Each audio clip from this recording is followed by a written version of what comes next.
நட்பு என்பது மனித வாழ்க்கையின் அடிப்படை தூண்களில் ஒன்றாகும். இது காலம், இடம், கலாச்சாரம் ஆகிய எல்லைகளை தாண்டி நீடிக்கும் அழகிய உறவு. இந்து காவியங்கள் நமக்கு நட்பின் பல அம்சங்களை விளக்கித் தருகிறது.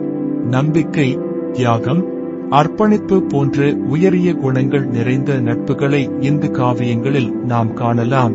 இந்த நட்புகள் கதாபாத்திரங்களின் வாழ்க்கையை மட்டுமல்லாமல் கதையின் போக்கையும் மாற்றியமைக்கும் சக்தி வாய்ந்தவை.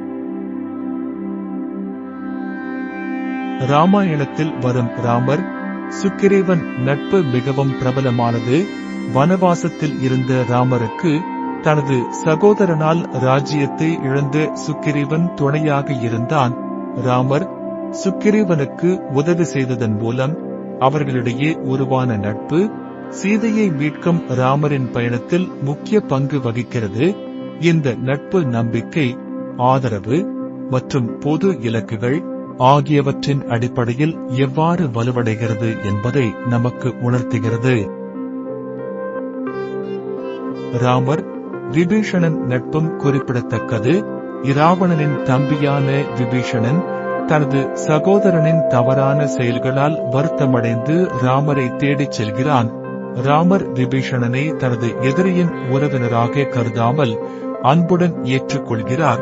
இந்த நட்பு நல்லொழுக்கம் எப்படி குடும்ப உறவுகளை தாண்டி நீடிக்கிறது என்பதை நமக்கு காட்டுகிறது. இந்த இரண்டு நட்புகளும் நமக்கு பல பாடங்களை கற்றுத் தருகின்றன. நட்பு என்பது வெறும் உறவு மட்டும் அல்ல, அது வாழ்க்கையை மாற்றும் சக்தி வாய்ந்தது.